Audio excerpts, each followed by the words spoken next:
नमस्कार दोस्तों, आप देख रहे हैं देश रोजाना और वायदे के मुताबिक मैं संजय मग्गू फिर मौजूद हूं आपके बीच आज़ादी से जुड़े एक और किस्से के साथ। 1 अगस्त से हम हर दिन आपको सुना रहे हैं आज़ादी के ऐसे किस्से जिन्होंने कि आज़ादी के 75 वर्ष बाद भी लोगों के जहन में जगह बना रखी है। आज भी सुनकर हमारे रोंगटे खड़े हो जाते हैं, सिहर जाते हैं हम उन वीर बलिदानों की गाथाओं को सुनकर कि कैसे हमारे स्वतंत्रता सेनानियों ने खुद को न्यौछावर कर हमें यह आज़ादी दिलवाई। दिल शत शत नमन करता है हर उस शहीद को जिसने वतन के नाम पर अपना जीवन लुटा दिया, फिर चाहे वो अंकित इतिहास का हिस्सा हो या ना हो। तो चलिए शुरू करते हैं आज़ादी के एक और किस्से का सफ़र, जिसमें आज हम आपके साथ एक ऐसे मार्च की चर्चा करेंगे, एक ऐसी यात्रा के बारे में बताएंगे जिसने कि ब्रिटिश हुकूमत की जड़ें हिलाकर रख दी थी। चलिए अतीत में फिर मुलाकात करते हैं उसी खास शख्सियत से जिसके जन्म में वज़न भले कम था, लेकिन जुबान से निकली हर बात में अथाह दम था। साधारण सी काठी थी, लेकिन इस शख्सियत ने गुलामी की दास्तां काटी थी। ये व्यक्ति था तो हार्ड मास का कंकाल, लेकिन किया उसी ने आज़ादी का टंकार। किसी नाम, किसी परिचय, किसी तस्वीर की मोहताज ये शख्सियत ना तब थी न आज है। ये कहानी है उसी संत की जिसने गुलामी का अंत करने के लिए अपना संपूर्ण जीवन लगा दिया और फिर आज़ाद भारत में भी अहिंसा के पथ पर चलते हुए अपने प्राणों का बलिदान दे दिया। सुनिए उस व्यक्तित्व की कहानी जिसने अंग्रेज़ों को घुटने टेकने पर मजबूर कर दिया था।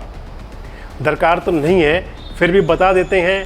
नाम है मोहनदास करमचंद गांधी, जिन्हें देश आज भी बापू कहकर बुलाता है। बात 1930 की है, जब अंग्रेज़ सरकार ने नमक पर टैक्स लगा दिया था। गांधी जी ने इस कानून को तोड़ने के लिए एक आंदोलन शुरू किया।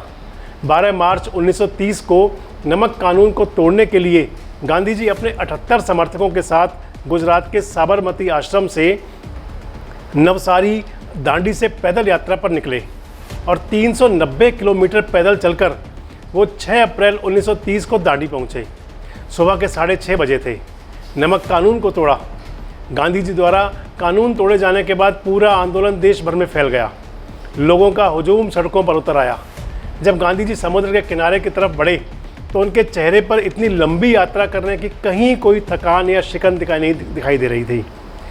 61 साल के उस बुज़ुर्ग में यानी कि महात्मा गांधी में जोश की कोई कमी नहीं थी।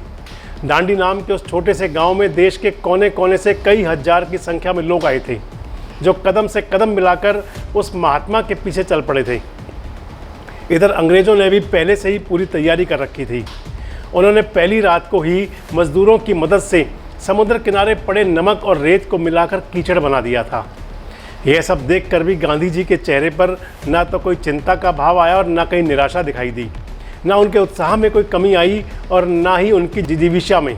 उधर जीभू भाई केशवाल जी नाम के एक व्यक्ति ने पहले से ही कुछ नमक को छुपाकर अपने पास रख लिया था।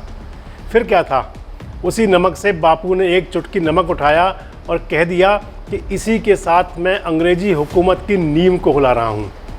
हिंदुस्तान में अंग्रेज़ों ने सिर्फ राज किया और चले गए ऐसा नहीं है। गोरों ने गुलाम हिंदुस्तान के हर बाशिंदे को हर दिन खून के आंसू रुलाया था। समय समय पर हिंदुस्तानियों पर जो जुल्म ढाए थे, कभी कर, कभी अजीबो गरीब कानून फरमान, वो हमारे कपड़े, हमारे रहने सहने और खाने पीने तक लगान लगाने लगे थे, ताकि देश के आवाम समृद्ध ना हो सके, अंग्रेज़ों के खिलाफ आवाज़ ना उठा सके। इसी कड़ी में अंग्रेज़ी सल्तनत ने, अंग्रेज़ी हुकूमत ने नमक को भी पकड़ा। जाहिर है नमक एक बहुत ज़रूरी चीज़ है। ऐसा कोई खाना नहीं है कि जिसका गुजारा बिना नमक के चल जाए। इसी नब्ज़ पर अंग्रेज़ी हुकूमत ने वार किया और नमक उत्पादन के साथ साथ विक्रय पर भी भारी मात्रा में टैक्स लगा दिया। नमक बनाने पर रोक लगा दी। भारत के लोगों को ऊंचे भाव पर नमक खरीदना पड़ता था। उस दौर में भारत में नमक की कीमत 1 मन यानी कि 40 किलो के लिए 10 पैसे थी, लेकिन उस पर सरकार ने 20 आना यानी कि ₹1.25 टैक्स लगाना शुरू कर दिया। नमक की वास्तविक कीमत के ऊपर लगने वाले कर की रकम कई गुना अधिक थी, जो उस दौर में हर किसी के बस से बाहर थी। लेकिन भोजन के लिए नमक तो चाहिए था ना। अमीर तो खरीद भी लेते थे, लेकिन गरीब का गुजारा कैसे हो। इसलिए गांधी जी ने लोगों को इस आंदोलन के बारे में सोचने पर मजबूर कर दिया। इस आंदोलन में बड़ी संख्या में महिलाओं ने भी भाग लिया।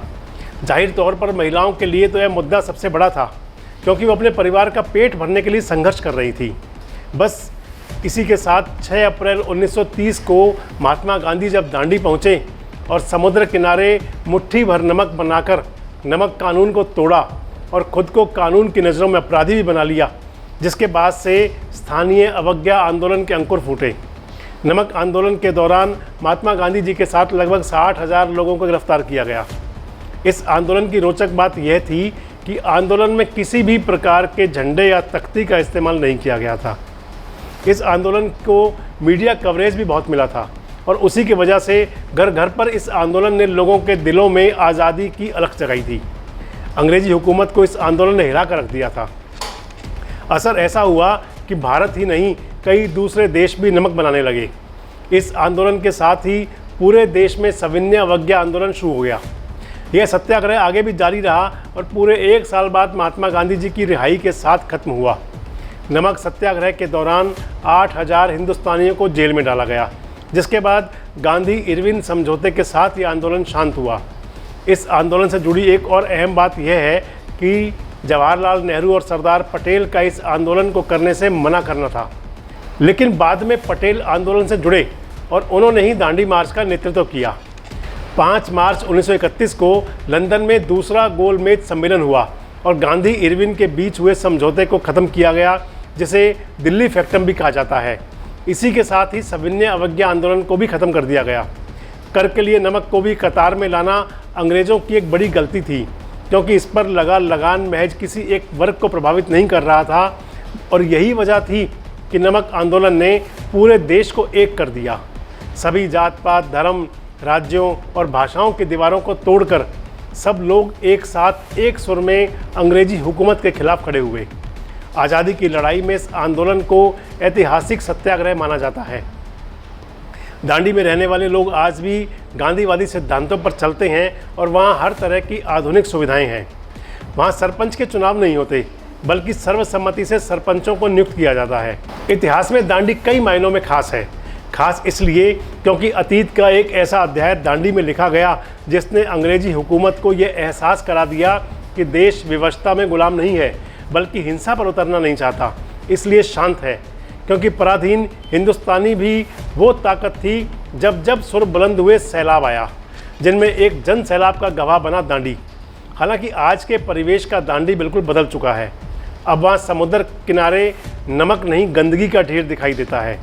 स्थानीय निवासी इसे प्राकृतिक आपदा मानते हैं। वहाँ रहने वाले बाशिंदों ने समिति बनाई है जो दांडी घूमने आने वाले लोगों से चंदा लेकर वहाँ साफ़ सफाई का काम कराती है। वहाँ प्राकृतिक नमक तो नहीं बनता, लेकिन टूरिस्टों के लिए आज भी वहाँ कृत्रिम नमक बनाया जाता है। जो लोग घूमने आते हैं वो भी उसे अपने साथ लेकर जाते हैं। तो यह था इतिहास का दांडी। आज एक दांडी के सहारे मीलों का सफ़र तय करके पहुँचे बापू ने देश की ताकत से गोरों को साक्षात्कार कराया। आपको हमारी ये पेशकश कैसी लगी? कमेंट बॉक्स में जाकर प्रतिक्रिया ज़रूर दें। वीडियो को लाइक और शेयर ज़रूर करें ताकि सभी को इतिहास के रोचक और वास्तविक तथ्य जानने का मौका मिले। नमस्कार, धन्यवाद।